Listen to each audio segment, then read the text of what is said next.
Hey there, Kindred Spirits. Welcome to Kindred Spirits Book Club, the podcast where two grown-ass ladies geek out about Anne of Green Gables. I'm Reagan Duffy, and I'm here with my co-host, Kelly Gerner. Kelly, how are you? Hey there, Kindred Spirits. I am neck deep in Olympic fever right now. I love the Olympics. This is one of my favorite times of year. I had so much fun watching the opening ceremonies this weekend. I started crying when Celine Dion came out and sang. I thought that all of the different athletes coming in on the boats down the Seine was just one of the coolest things ever. And I think that LA, which our hometown, which is hosting the games in 4 years, has to step up its game if we are going to do anything half as cool as what Paris brought out. I love it. There is something so moving to me about the Olympics. I'm not much of a sports watcher in general. Like it's just not my thing Yeah. in general, but the Olympics is completely different. There is something to me so powerful in everyone coming together to compete and push themselves and cheer each other on, and all of these different countries and all of these different athletes and hearing all of their stories. I don't know. There's something very powerful in it for me that professional sports don't really do for me. I really agree. I'm also not much of a professional sports watcher. There's a few that I like. I'm a really big swimming fan. So I will watch even swimming sometimes in the off season. And swimming started off with a bang this year at the Olympics. Oh my goodness. But the Olympics are really their own special thing in terms of bringing the international community together, getting to see lots of folks from many different walks of life compete at these really high levels. And yeah, that camaraderie and that spirit of international cooperation, it just gets me. Like the emotionality of it just gets me. Absolutely. So yeah, in 4 years, this will be happening right in our backyard. I can't wait. So who knows what kind of I don't know what kind of opportunities there are to be involved, but I kind of hope there's some way for us to do that. I would genuinely love that. I'll be an usher. That would be so fun. Yeah, I'm really, really looking forward to it. The LA Olympics. Well, let's get into our episode because Kindred Spirits, we have an extra special bonus episode for you today. So originally, when Kelly and I plotted out the season, we intended for our finale of season 3 to be our big Prince Edward Island wrap-up episode, which was our last episode. And that was an awesome episode to be sure, and it would have been a great one to end on. But a wonderful opportunity came up for us while we were in Prince Edward Island.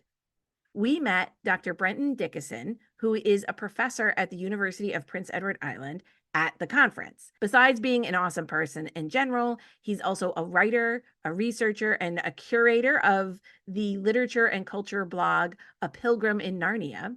And most importantly for our experience, he is the host of the Maudcast, which is the official podcast of the Ella Montgomery Institute.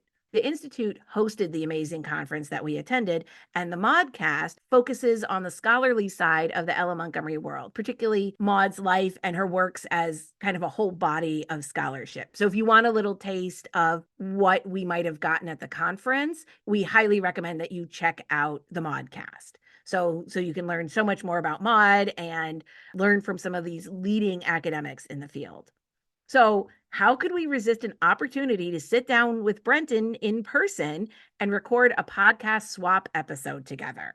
Brenton arranged for us to record at the Cavendish United Church, which is the very church that Maud herself grew up attending. She could walk there from her home. It was so special to get to record in this lovely place. And I'm sure you'll hear that the acoustics were a bit different in that recording because we were actually in the church itself. So let's just jump right into this conversation with Brenton Dickinson and then stick around at the end. And Kelly and I will be back to give you some final inspired buys for this season and a little peek into what's coming up next in season 4 of Kindred Spirits Book Club.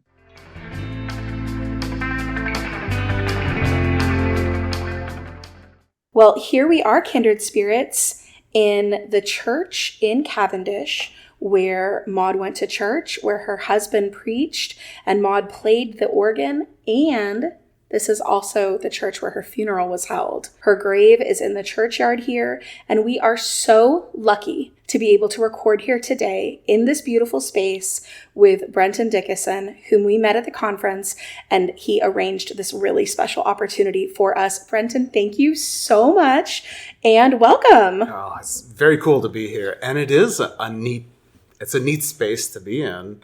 I kind of forget growing up here, like how special this can be, but this, I don't know, I've been coming to this building since I was a kid, so it's neat to come back and actually think of it historically again. For us, this really is such an incredible opportunity. We feel really, really lucky that you invited us today. Oh, well, and big thanks to the Cavendish United Church folks, Reverend Eric, who set up volunteers to be able to let us in like on a random weekday. Yes. So maybe this is our Americanness showing. Sure. But one of the things we have just been talking about while being here is just how lovely and friendly and welcoming everybody has been. Everybody in the scholarship community, everybody in any of the historical places that we've been, the cashiers in the little grocery stores.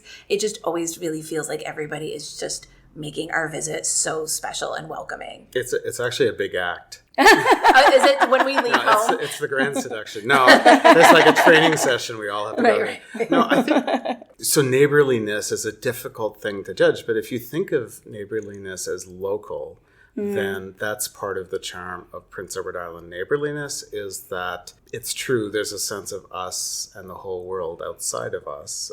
So we say here in PEI or away. Away. Like as if the rest of all the continents was the same consequence Okay. as Prince Edward Island, right? Right. Yeah. Yeah. So are you from here or are you from away, we would say. So like we think that, but it doesn't mean like foreigner in the same kind of way, because when we're here, we're all trying to enjoy beautiful scenery and eat great food and do things that we love, right? And so we all get that. That's what we're trying to do. And so I can see why the neighborliness comes across. So speaking of doing things that we love, what were you doing this morning before we ran into each other? Oh, so this is a funny day, isn't it?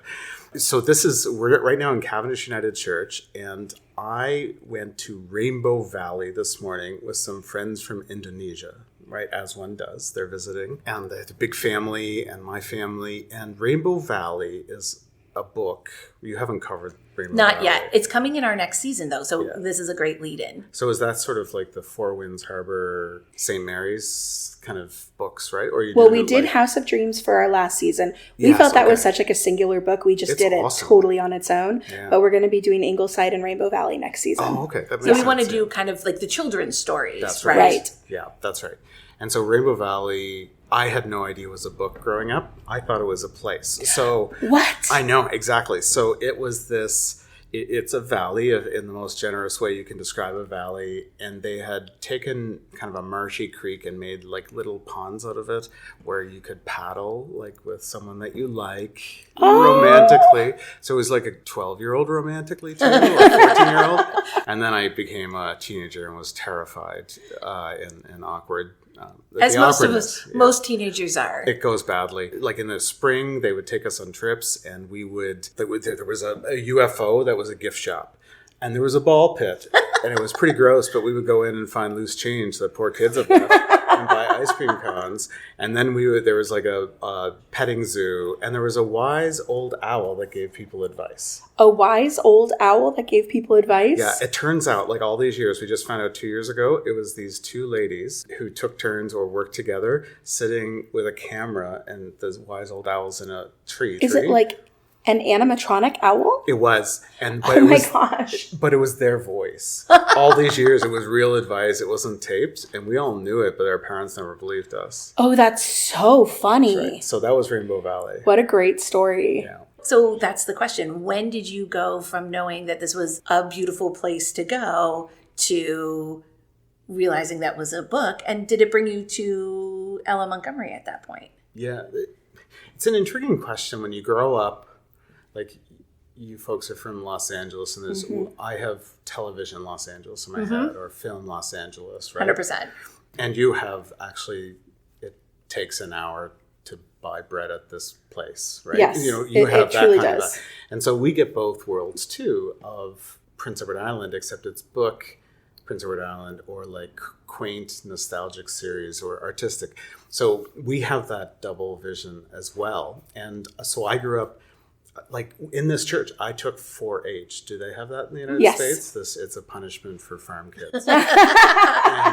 and I did my first kind of public reading at a Christmas concert here on this stage, at a pulpit like this one. So like I had all that normal stuff, but I knew about Anne of Green Gables. We did plays, and then the Kevin Sullivan films, right? Yeah. Became like my grandmother had them taped. And so I can remember watching and rewatching them. And I remember where the Maytag commercials were. And like we could fast forward the commercials because it was this ancient technology called a VCR. Anyway, it was 20th century, the days of yore. It really wasn't until I was an adult and I had studied literature. And then my wife says, hey, you need to read Emily of New Moon. That's your book. Oh. That's right. And wait, so did you not read Montgomery at all until adulthood? Well, we read Anne of Green Gables, and I had it in French, like Anne de Pignon Vert, I believe. Sure. And so I went through some curriculum of that, but I don't think we read the whole thing in French. So we knew that, and we had gone to Anne and Gilbert, the musical, which is based on Anne of the Island. So I knew about that. We had gone when it was beta testing, some back in the days of yore again. Mm-hmm. And so we had it, but I kind of left it. It's like I read Tolkien and fantasy and fiction and C.S. Lewis and science fiction, And so I just hadn't really thought of it. And my wife, the summer we were married, read them all because she was working at a bookshop. And it would be busy, and then quiet. So she just very carefully opened up the books on the shelf here. And so it was just years later, she's like, you got to read Emily. And then somebody else said, read Emily. And so I'm like, I'm not going to wait for the universe to give me a third because that might be uncomfortable. And so I read Emily of New Moon, and it was kind of my book. Yeah. And I didn't have the other two, so I went right to Anne of Green Gables, and I'm kind of a completist. And so I read them like internally chronology, so including Anne of Windy Poplars and Anne of Ingleside. But I got to Rainbow Valley, I'm like, oh my goodness, there's all this stuff going on here, and I can't find anybody talking about the things I see. And so that's when I paused and I said, I'm going to write about this. And so Rainbow Valley was my first conference paper. Was that book. Like, not the whole book, but a part of that book. Right. Yeah. Well, that brings us a little bit to, can you tell us a little bit about the Ella Montgomery Institute, what its history and mission is? Yeah, absolutely. So it's not very old. The sad thing about Ella Montgomery's life is that no one was there to capture and curate the legacy. So we had a national park before she died. She was a Order of the British Empire, or Commander of the British Empire, and Royal Literary Society, and all of those things.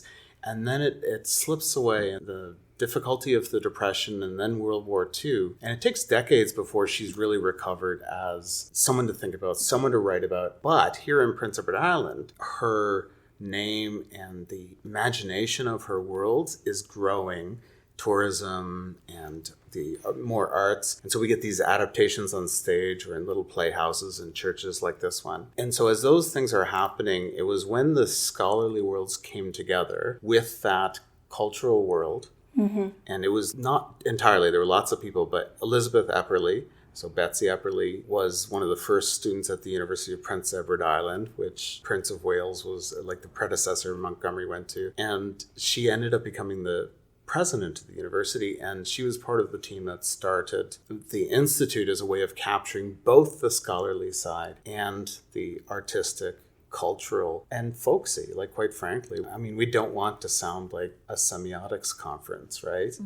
Or like it's like a biology. We don't want to like vivisect life. Right. Well, part of what makes her books so enduring is they are so enjoyable to read. That's like, who wants to lose that? Right. That's what actually one of the things that really struck me about the conference is that even though people were going down into some nitty gritty ideas and really niche and deep scholarship ideas, everybody was just enjoying the enjoyment of the books. People would make little and jokes or things like that, and everybody laughed. Like that idea of we all got here because we find these books so enjoyable to be a part of. That's right. And it was so welcoming and inclusive, the conference, especially for us attending, not as scholars, just as fans, just as enthusiasts, just as, people who are happy to be here and looking around all sort of like wide-eyed and thinking things we've never thought of and hearing ideas we'd never heard of before. And just having those doors flung open to receive us was a wonderful, wonderful experience. So I'm glad to know that that was part of what Betsy Epperly was trying to do from the get-go. This isn't just for academia on high. This is for everyone. That's right. Actually, it's built right into the DNA. Some of the leading Montgomery scholars are people that had like a 2-year health diploma and no other post-secondary education. Oh, wow, sure. Right? Or the curators of materials, the collectors of books, the translators. Like, these are not people typically from your Ivy League. These are people without tenure, without pay, mostly volunteer, or if they are, it's small universities. And so it's done a labor of love. So why lose that, I think, and so I love that culture's just kept. I'm a middle-aged man. I'm not the normal reader to say, hey, this is a quote from Anne of Green Gables, right? And there's not many guys at the conference, right? So but not none. Not none, that's right. I do sit with Blair MacDonald, Montgomery's great-grandson, because we're just two guys, we've been there a while. And we're not just spouses. And so, or bodyguards or whatever people need, because we had the lieutenant governor there was with her bodyguard, right? So so she was there at the dinner, the final dinner wrap up, right?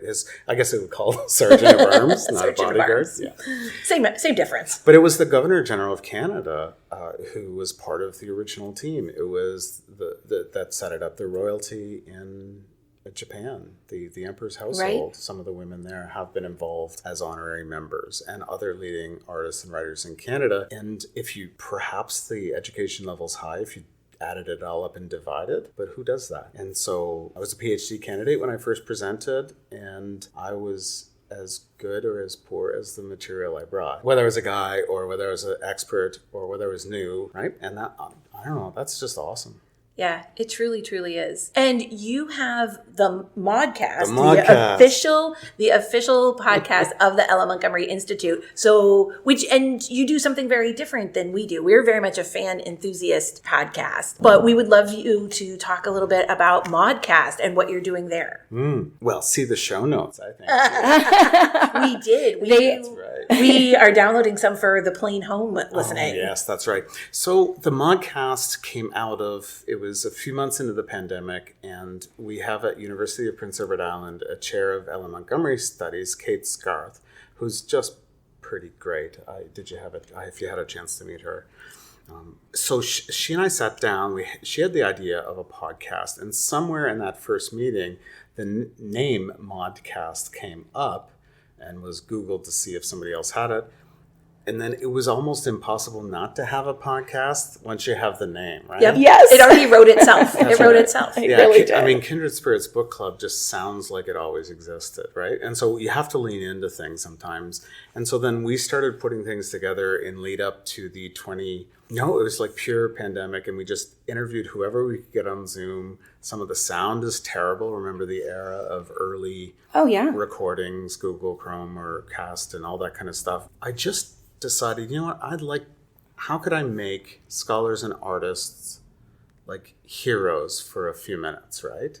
And then it wasn't until after that we reflected on that was the right choice. And we learned as we went, right? That's the nature of the thing. So, well, I love that you specifically turned it into a space to make academics and scholars rock stars. Yeah. Because I think, kind of going back to what we were saying a moment ago, that is so much part of the work of the Institute, bringing these perspectives and ideas to fans. Right. And artists. And I'm hoping that we have the technology to do, a homestead episodes. I mean, today you folks were at Green Gables Heritage, right? We were. It was so lovely. Yeah. It was so lovely. We walked along Lover's Lane, and it was just getting to see the visual. And for me in particular, I am not a very visual reader. Some people, when they read, they really see the pictures in their brains. Not at all. I don't either.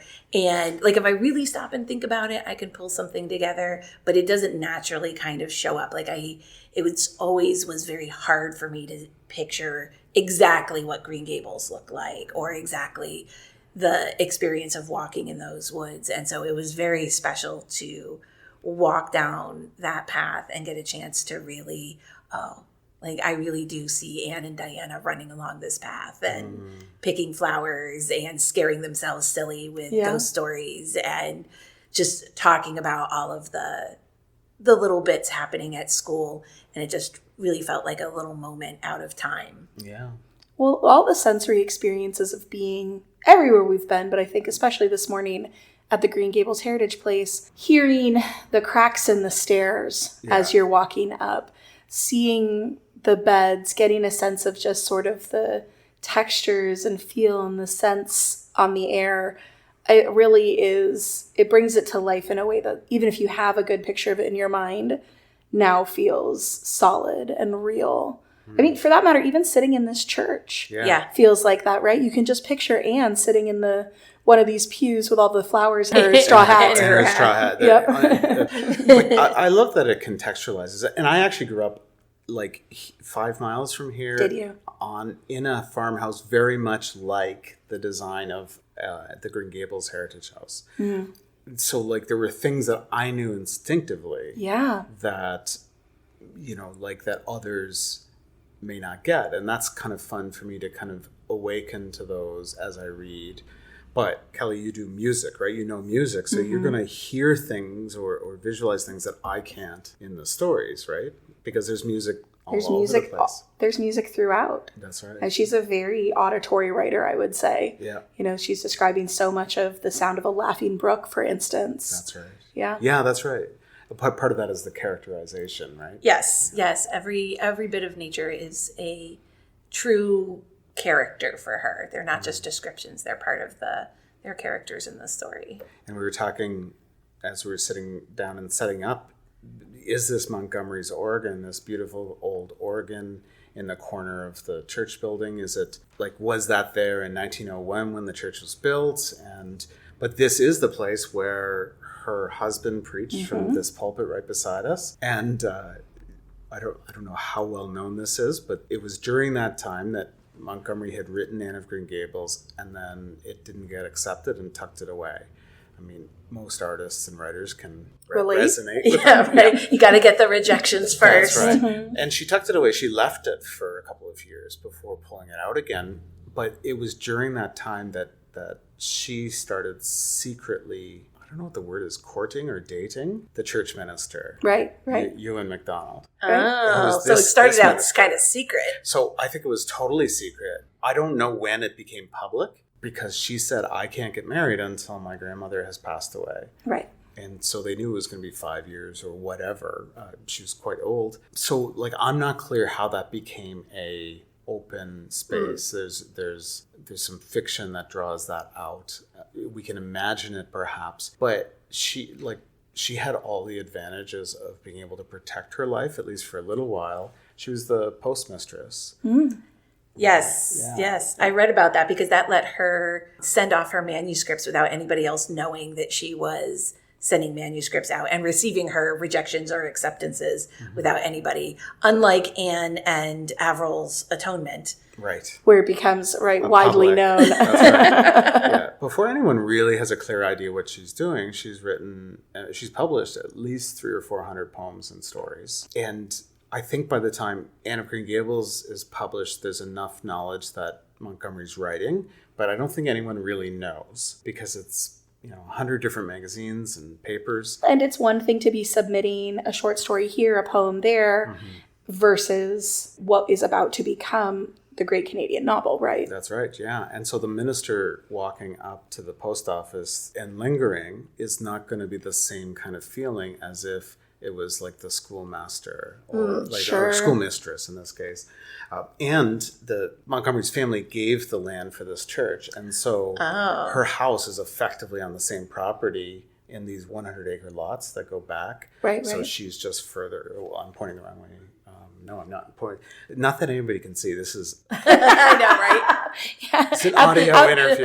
Out there in podcast land, he is gesturing in one direction. It matters not which one. And but you can actually. It's kind of cool. You can go our GeoReach lab here on PEI. It's a geographic information system. They've collected the different layers, so all the photographs and maps in history. So you can actually look at Cavendish developed photographically for the last 80 years, but also the maps and things. And so you can see where the property would have been, and then after it was torn down, there's a picture of it empty, and then the trees all growing up around it. And so the church would root that. Super cool, free, of course, because nerds, right? I was going to say, because Canada's awesome. Well, yeah, that's right. But I also think, look, we are, like, that's the ethos of our podcast, right? Which is we're just geeking out about books that we love. And people who truly, deeply love a thing just want to share it with other people. Exactly. So other people will also truly, deeply love that thing. Yeah, why not? Invite. And, I mean, some things cost money.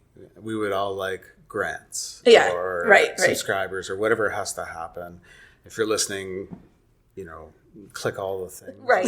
Hit follow on all the buttons. On all the buttons. But it is a privilege to be able to just talk about this. And one thing I've noticed is that fan communities, I mean, online, I understand there's tensions, like in the Harry Potter world, Pottermore and things like that. But like in all my experiences, I've gone to MythCon and MythMooge and the comic stuff. There were more sundresses at our conference last week. And hats.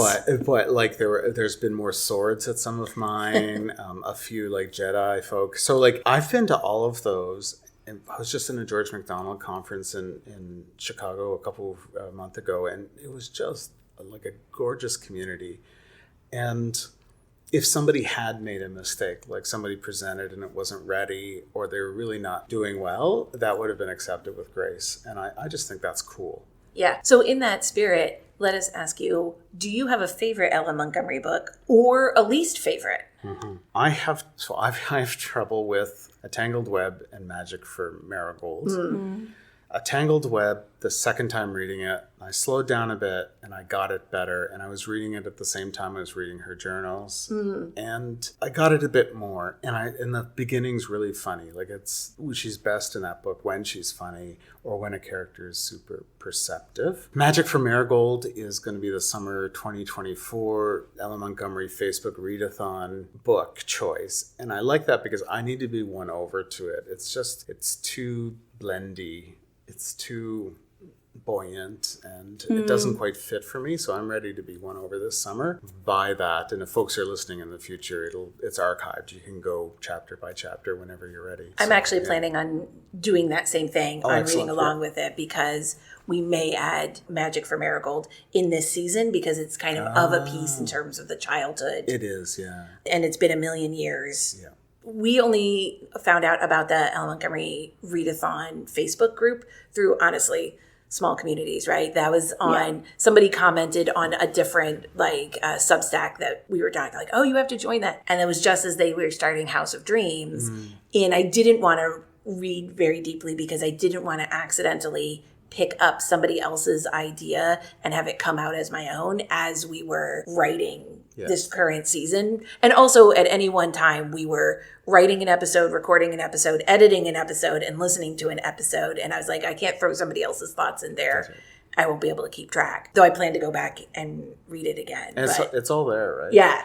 There's so many intelligent people who were here at the conference. I can't wait to go back and hear that. It is kind of fun. And my favorite part, and Andrea McKenzie does a lot of them, is that she'll pick a historical moment, or somebody else will, out of like a chapter. And so like there's like a very short essay with pictures on puff sleeves, right? So what's the deal? Right? Yeah. Why that? And then so on. And so we get these little brief historical moments that I would have looked up, but would have taken me an hour or 2 hours to really get to the level of 3 paragraphs and 5 pictures, because she's just really good at that. And the others that do that are really good. So I like that part. And again, free, it's a sharing space. It's not competitive. I don't know. Everybody just wants to participate. It just works.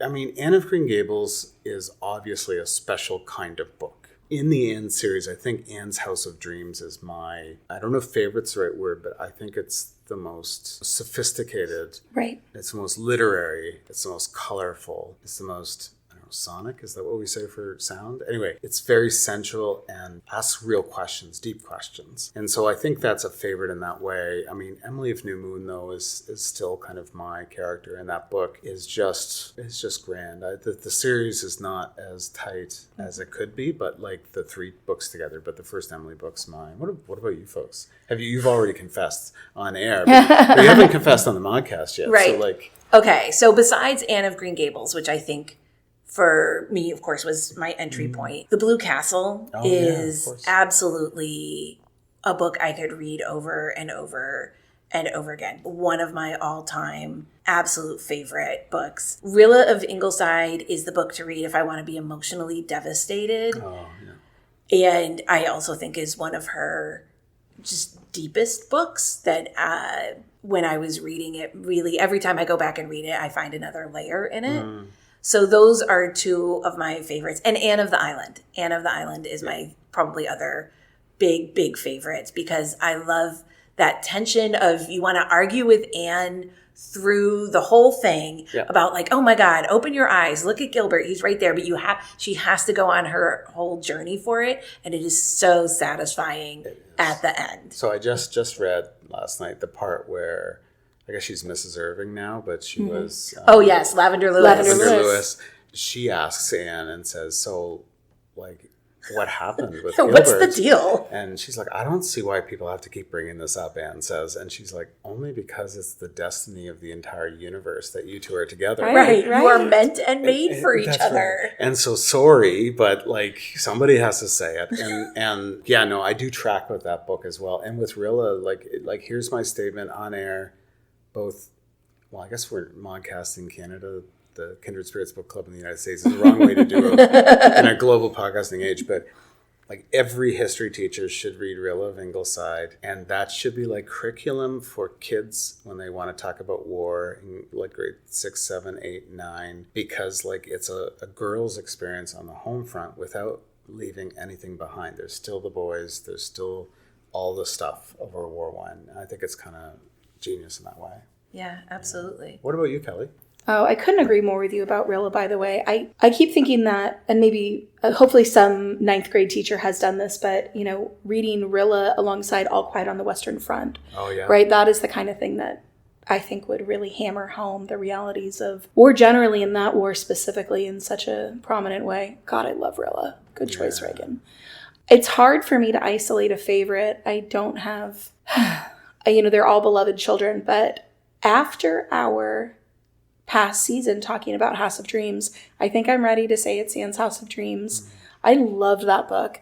And even with some of the problematic things that we identified, I found it to be such a satisfying read, as you pointed out, such an adult read, such a mature read. There's so much happening there with these relationships and friendships, and something that just felt like it resonated for me personally in such a deep way, especially in our deep dive this past season. Least favorite. Oh yeah, we didn't do least favorite. All right, Kel, this is the confession. Least favorite, you first. Least favorite. Yeah, this is the confessional space. It might, another recent reread, because we're prepping the season a little bit in advance, maybe Pat of Silverbush. That one, Reagan and I both really are struggling with. But you know what? I will say, being at the conference and hearing some amazing papers about Pat helped me shape my understanding. So I think, like you, Brenton, and, maybe coming around on Magic for Marigold, I think I may be ready to come around on Pat a little bit, having heard some of the perspectives from this past weekend. 100%. Oh, all right, least favorite. So I am not an Anne of Avonlea fan because Davy, I hate Davy. She hates Davy Key. No, Davy. I like Davy. No, yes. Davy's cool. Okay, here's my problem with Davy. And maybe I've been Don't a child. Get her started. My childhood. Well, there's some sexism there that I don't love. Around there's very boys will be boys sort of thing. But also, as a child and family therapist, I have spent my life working with Davies. I love them in person. Here, I was like, oh no, somebody's got to take Davy in the hand, and I've got a 5-point plan. Yes, you do. Marilla takes him in hand. Mrs. Lynde takes him in hand. By House of Dreams, Davy is inheriting Green Gables. I know. Clearly, he comes out okay. He comes out fine in the end. Aside from when we reread it, I was like, okay, there is less Davy in this than I remember. Anne of Ingleside is not one of my favorites. Just, I feel like Rainbow Valley is far better in terms of really getting into the children's experiences as full. They're at a much more interesting age, I think, in Rainbow Valley than in Anne of Ingleside.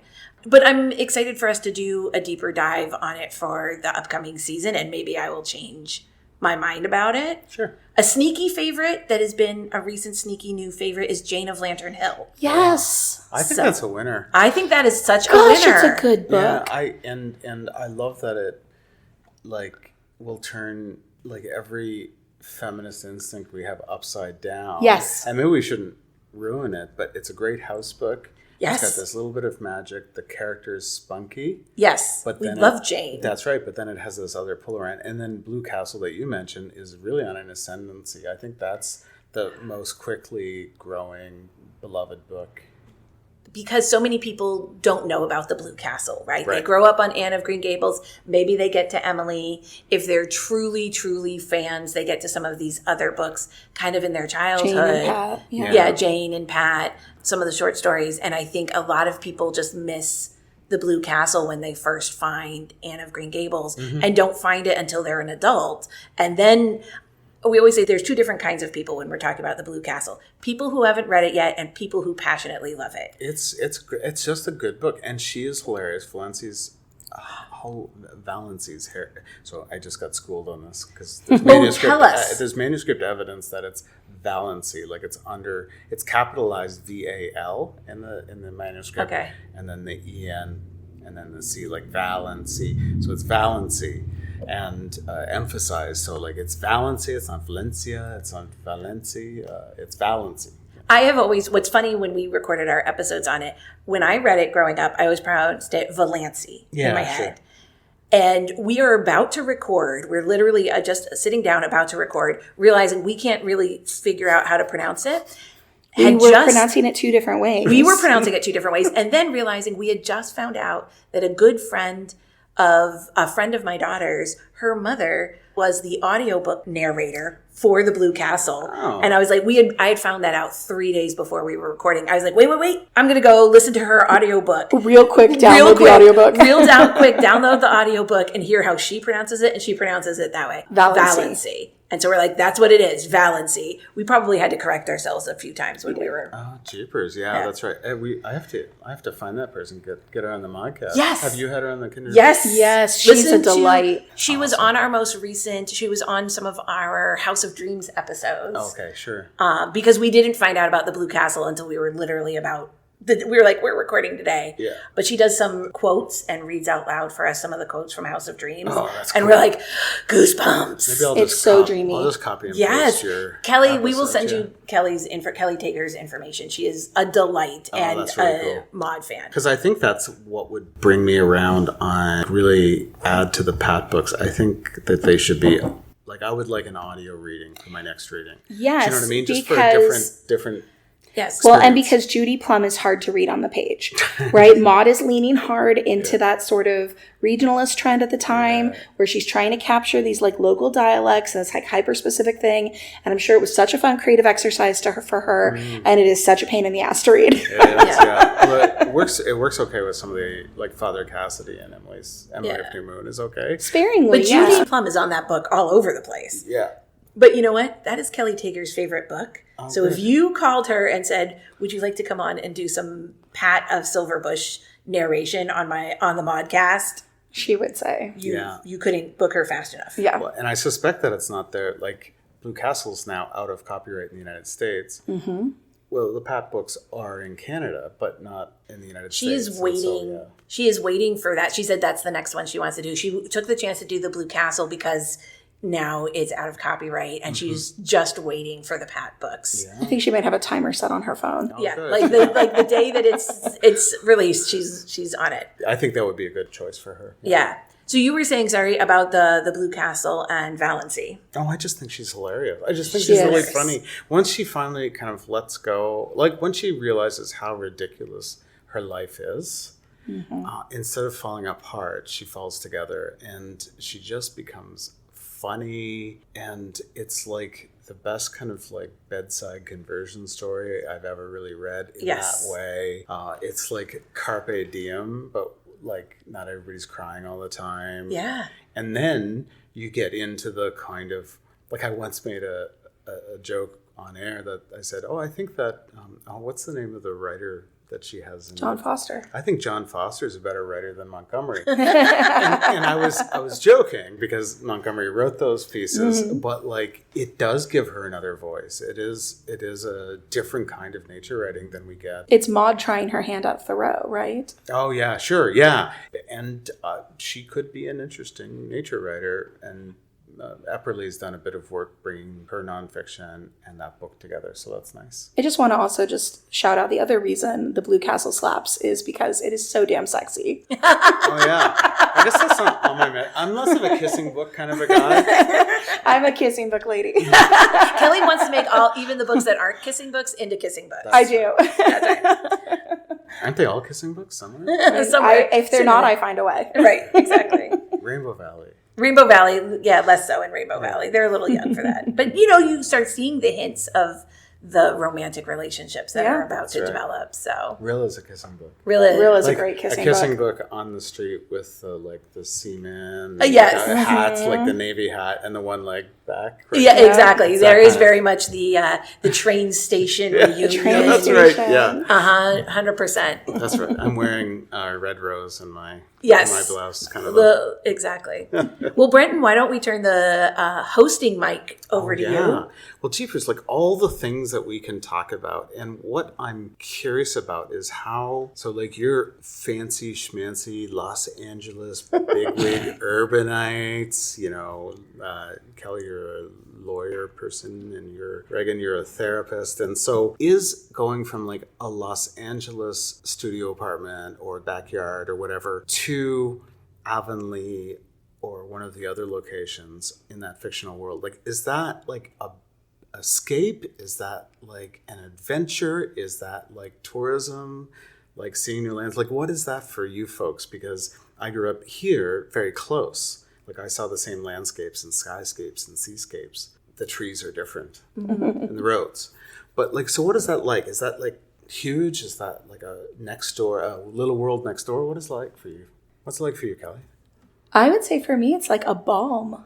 A balm? Yeah. It feels I think although we have beautiful nature in Southern California, it's not always right in front of us every day. It's something we have to really purposefully engage with. And there hasn't been a single day that we've spent here, even when we were in Charlottetown, where we were not surrounded by beautiful sights, beautiful pathways, just like the richness and fullness of a different natural landscape. I felt like my face relax being here.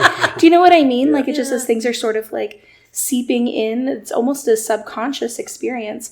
One of the things I have said to Reagan probably 30 times since we got here is these flowers are just growing accidentally. Yes, that's right. Wildflowers, we call them. In California, you do, especially because of water, right? Yeah. What grows wild versus what you cultivate. Many, many flowers you have to cultivate. Yes, that's Even our wildflowers were usually very purposefully planted. And they come in a package. Yeah, exactly. They come in seeds. And that's been wonderful. And then sort of like we were talking about before, speaking like very specifically to this sort of Green Gables coast area, being here and seeing all this come to life is, this just feels like the sort of sensory equivalent to being in Maud's books, which is just, I don't know how you could replicate this than to be here. Yeah, which is good because you can do the translation in your mind. Yeah. Like I remember working when I was young in tourism, and someone was so surprised that we had electricity. What? We're not that far removed. So some people can't make the translation, right? Like, that's the thing. But you folks can. What about you, Reagan? Well, so it's funny. I did not grow up in California. I grew up on the East Coast, mostly in Maryland. And there's a lot. When I read Anne of Green Gables as a child, I read it sitting in my treehouse. I read it sitting under the forsythia bush that we had in our in our yard where they kind of grow up and over, where when they're full of green leaves, you can go underneath it like a cave and nobody can see you from the outside. Awesome. And my sister and I, we had a wood just a few houses away that you could go down into the wood and there was a stream.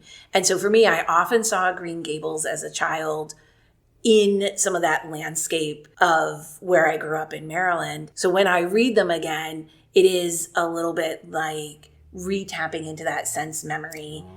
And while I've been in California for quite a long time, gosh, I think 25 years now, longer than I've lived anywhere else, there's still for me that the East Coast greenery, the way the East Coast seasons are, that's here in Prince Edward Island feels so much more like home because that's what I imprinted on as a child. That for me, as much as I love California and that's where my home is now, the landscape still feels kind of alien and foreign to me. So when I read so many of Maud's descriptions, it feels like I'm tapping back into my childhood experience in that way. Right. Well, that makes sense. And that's really quite a different experience. You're on the same podcast, but you're clearly bringing two different experiences of another world together, right? I think that if a book can do that, like if it can live beyond its story, it's what C.S. Lewis would call mythic or mythopoeic. It's making something that is other than just the words or just the plot. And I think that can be brilliant, right? I think that that's one of the most important things about Maud's books. I was just thinking about that, watching all the folks coming through Green Gables and all the folks in any of the places that we have gone, any of the other places we have gone, about how these books connected us all, but we're all having different experiences of those books. We're all getting something different out of it. There's different pieces of it that resonate with us. And what a lovely, I'm fascinated to wonder what she would think so many years after her death about the way these books are still continuing to find so many people that love them in so many different ways and how they're meaningful in different ways. Yeah, I mean, meaningful. It'd be meaningful to her, I think. Go ahead, Kelly. Yeah. Oh, no, I was just going to the thing I'm very literally observing today is we saw no fewer than 4 giant tour buses pull up to Green Gables Heritage Place just this morning between 9 and noon. You know, people flooding out, and every single one of those people came here on a pilgrimage because they had made this deep emotional connection to these texts and wanted to see it come alive. I mean, that's astonishing to think of. It's awesome. I mean, I've been to Jane Austen's house good. And places like that. And certainly that's another author who inspires really fervent fandom. But this even still feels like its own special thing. You know what I'm sort of thinking about also for so many people, because these are books that we start with in our childhood. Yes. I think that's different. Like Jane Austen is amazing, but most of us don't read her until we start at least late teens, right? Like she's not a childhood book.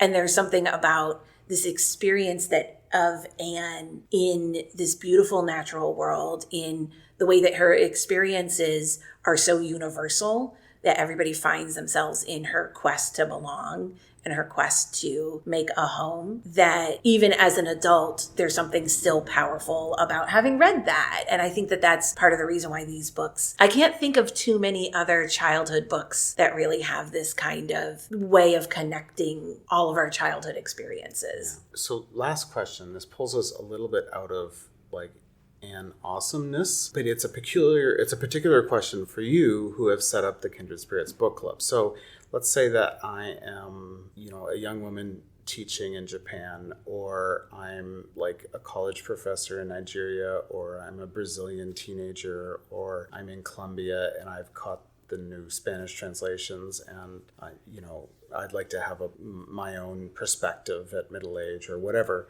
So how does somebody do what you do? How do they become podcasters? How do they create a space where people can talk about these things in the way that they love, but in their own language and culture? How does that happen? How do you do it? Oh, that's an excellent question. So I think for us, when Kelly and I first came up, we had started playing with the idea of a podcast as just like a fun project to do together. And as soon as we brought up the idea of Anne of Green Gables, both of us are like, yep, that's the one. And we started trying to outline all of our thoughts about this book. What would we have to say that was interesting and different that anybody might want to listen to us? And we started by breaking it down by character. And we really thought of Anne using the podcast as a way to reach both very casual listeners, right, or casual readers, people who had read Anne in childhood, or people who had seen the movie and that had imprinted, but wanting to pull them in a little bit deeper. Yeah. Wanting to add to their experience of, did you think about this? Have you noticed this? We try and bring in the occasional historical context because we want folks not just to love the books the way that we do, but to start asking themselves questions about what are they finding meaningful in the book. That we find there's so much here that there's so many different ways to talk about it. And we would say to anybody who feels like that's something that they want to do, there's so much more to talk about. You can pick up any one of the books. You can pick up Anne at any point and approach it from any different viewpoint. And there's so much interesting stuff there to pull apart. And it just feels like it's an ongoing conversation. We spent 18 episodes in our first season pulling apart Anne of Green Gables, and I think we could still talk about more. We absolutely could. Look at the conference we just went to. 100%. Right? That's exactly what everyone was doing. And so many of those ideas were new to us, new to the other people in the room, and then generated even more conversations at lunches and in between sessions. There is, I think, whoever you are, whatever your background, if you are connecting with these texts in a way that feels personal and authentic to you, find other people and share that. One of the things I would love to sort of promote for folks is get on Instagram. Yeah. There is a book community on Instagram that is like hard to beat. So many people who are thoughtful and excited about books and reading. That's a great way to sort of find your own kindred spirits and promote the things you love and say the ideas that you have. And I think one of the things that we've really found doing the podcast is how much of it truly is doing it collaboratively. Yeah. That when we go to do an episode, we've decided ahead of time what the way we were going to break it down theme-wise. But when we start writing, we write it collaboratively in a Google Doc and realize, like, sometimes I'm like, oh, I need Kelly to get on here because I actually don't know what I think until I've heard her take on it, and that will help me articulate mine. Yeah, to like really like pull back the curtain a little bit. A lot of times what we'll do when we're starting an episode is Reagan will go in and kind of start to recap maybe whatever section of the book we were thinking about talking about. And then I just go in with a lot of snarky comments. And somewhere from between the recap and the snarky comments, we're able to mine some interesting gemstones occasionally. But I think that's what's interesting is that oftentimes as we are talking, as we are creating the episodes, one of us will say something and then the other one will be like, oh, wait, that gives me another idea. Yeah. Now that you said that makes me think about this. And then we just bounce that ball back and forth sometimes. And between the two of us come up with something where we feel really proud of sort of some of the insights we've been able to come up with. Plus you have fun along the way. That's the important part. That is the important part. Well, and actually, maybe that is just the cleanest answer to Brenton's question. Yeah. If you love these books, find someone to talk about them with. Whoever that is, however that looks, whether you're recording it, whether you're putting it on social media, whether you're coming to a conference and giving a paper, find someone to talk about these books with. Should they wait until they have like a $10,000 studio? No. So let us tell you, if you want a little behind the scenes, we record most of our episodes on Zoom, free. We use Audacity to edit them, free. Yeah. We each have a microphone and a laptop, and that is it. That is it. I think our microphones cost, I don't know, $50? Yeah. Yep. So there it is. And probably many of these folks are going to have like an iPhone with a better microphone than 100%. Than we can buy. So that was what I really wanted to say is that you look really professional in the social media and the podcasts are tight, but it's a living, growing, collaborative and still very friendly thing. To look professional in podcasting is really about that intention and the story, right? Yeah, 100%. No, truly, we are just two middle-aged ladies geeking out about Anne of Green Gables. And the best part has been finding so many people who want to go on that journey with us. Our friendship, I think, is part of our podcast. Yeah. That we're really, this is, as my poor husband has found out many times, this is what going on a road trip with the two of us looks like, where we'll start talking about whatever book we've started sharing. We'll ping pong about it for 2 hours and just have the best time. And so we're just inviting listeners to please come join us and go on some of these conversations with us. Yeah. I don't know. I'm really glad that we got a chance to chat. And, This is amazing. I am too. Yeah, and this historic, maybe we need to get some pictures out somewhere. Oh, we will. It's in this historic church. It's, of course, terrible for podcasting because it's all wood. Yeah, it's a little echoey. Yeah. I hope it sounds like a church. Does it sound like we're in a church? I think so. Yeah. And we'll put that, I think we'll talk a little bit about that. And we will take some pictures because when we release this episode, we'll put some pictures on our Instagram to kind of this is where we are. Let's be sure to get some selfies of us too. But wait, before we do that, Brenton, thank you again so much for making this happen. Thank you for quite literally setting this up. Yes. Hunting down the Reverend. Yeah, Reverend Eric. Thank you, Shout Reverend out, Eric. Shout out to Reverend Eric. Thank you, Brenton, for connecting with the Reverend. Who then connected with Wendell, our man with the keys, and letting us into this amazing building on this fabulously beautiful day here in Cavendish, Prince Edward Island. It has been such a treat. It is my pleasure, and I'm glad to have you, because this is a podcast swap, right? Oh, yeah. So I'm glad to have you, Kelly, thank you, and you, Reagan, all the way from California. That was a long drive for a podcast. We talked the whole way. Talked the whole way. We talked the whole way. All right. Thank you, kindred spirits. And that is our discussion with Brenton.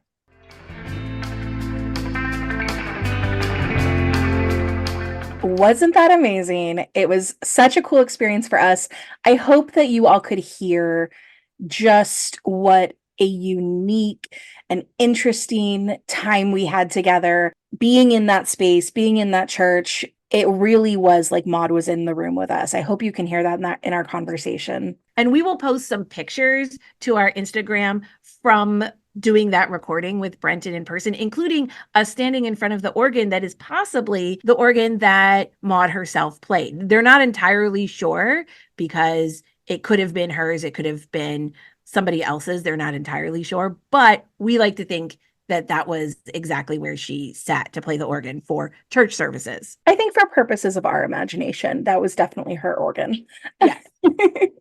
Let's wrap up our season with some inspired buys. We decided that for this final episode of the season, we would circle back and see how we were inspired by each other's recommendations. So in our summer reading extravaganza episode, Reagan and our guest host, Katie Stewart, each recommended an item that piqued my interest.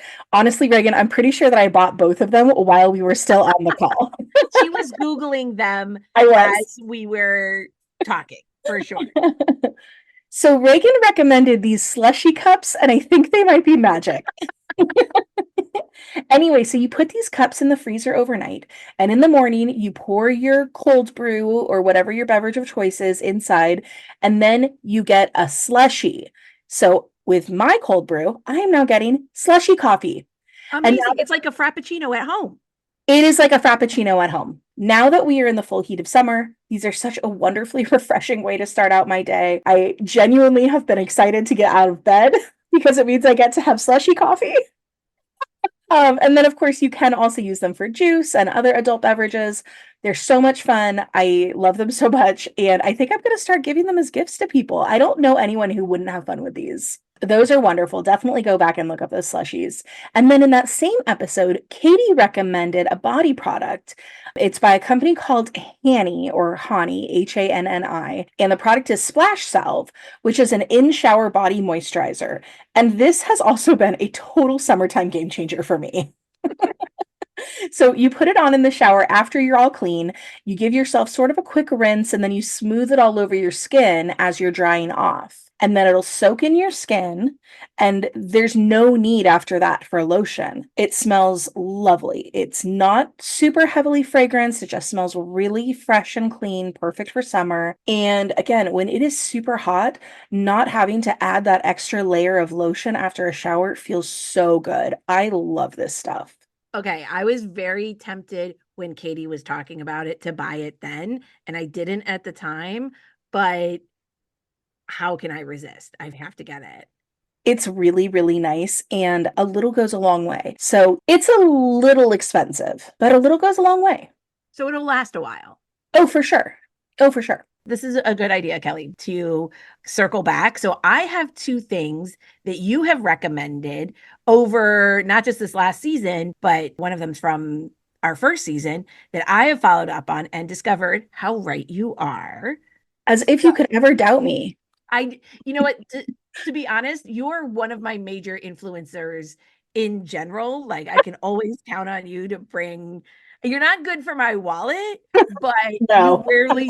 you rarely steer me wrong, to be honest. So, but way back in our season 1 finale, so episode 18, you recommended the book The Belle of Belgrave Square by Mimi Matthews. And it's the second book in her Bells of London series. And this particular one is directly inspired by the Blue Castle, which is per the author's afterword. So if you read and love the Blue Castle, you will absolutely spot its DNA in the Belle of Belgrave Square in the best way. Like she's not ripping it off, but you will feel it and you will love it. I mean, I have loved every Mimi Matthews book that I've read before, so it's not like this was a hard sell, but it's truly a delight. And you do not have to have read the other book that came before it to enjoy it at all. This little series quartet of books that she's been working on, The Bells of London, they really also very much work as standalone books. Plot-wise, they're all very separate. The other one I want to circle back to is your most recent recommendation in our summer book extravaganza episode. That was a good episode. It was a good episode. We had a lot of fun. There was a lot of recommendations flying thick and fast. We apologize officially to your guys' library holds lists. Yes, seriously, mine is still, you would not believe, I put like 7 books on my library holds list, on my Libby list after that episode. And then they all, because some of them had quite long wait lists. Right. They've all started showing up all at the same time. So I don't quite know what to do, but it always happens that way. It does. I was like, oh, I'll put this off to the end of July. I'll definitely have time to read it then. That's a lie. But one of them that I have read from that episode, you recommended, and you raved about this book in several episodes, so I really had to put this at the top of my list, is A Love Song for Ricky Wilde by Tia Williams. Oh, I know. oh. I mean, as I said, you rarely steer me wrong with book recommendations, but I just finished it last week and it was as good as you said it would be. I'm so glad you loved it. Oh, I loved Ricky. I loved Breeze. I loved their journey together. I loved the magical realism and her beautiful plant shop and the Harlem history of it all. I love the found family nature and the intergenerational friendships. I mean, I don't know. If you're looking for your next wonderful read and you like romance, this is a great one. Please put it on your list. I'm really happy you loved both these books. I adore The Belle of Belgrave Square and A Love Song for Ricky Wilde. Chef's Kiss. Both are great books. I'm so happy you liked them. Yes. Thank you for the recommendations.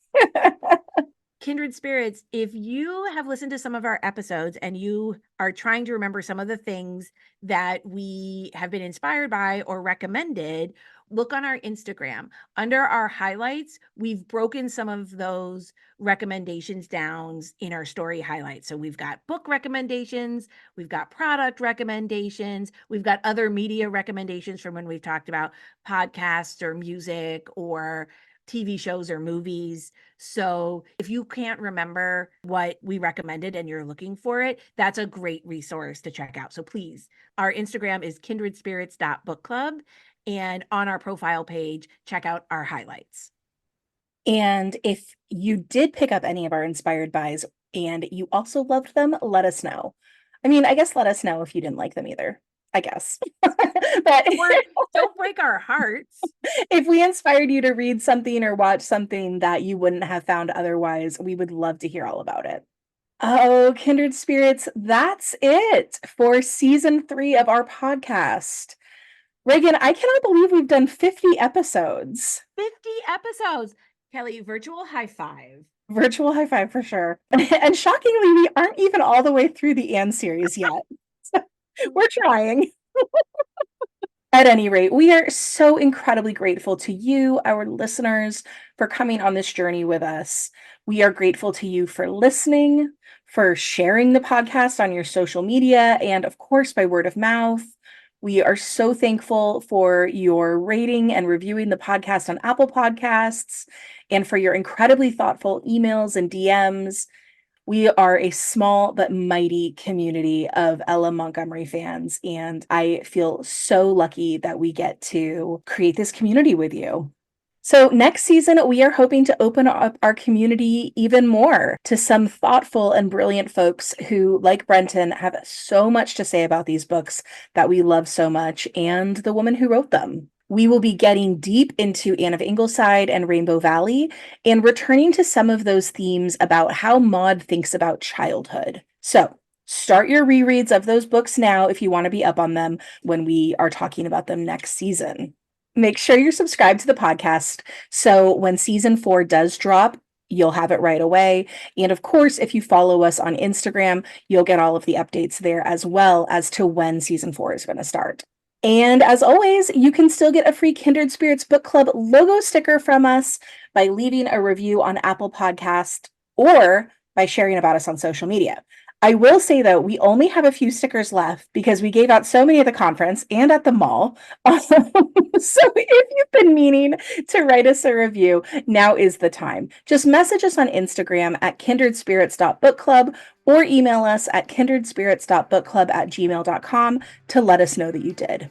5-star reviews on both Apple Podcasts and on Spotify are truly the best way to help us reach new listeners. Again, thank you for everything, Kindred Spirits. We will see you soon in season 4.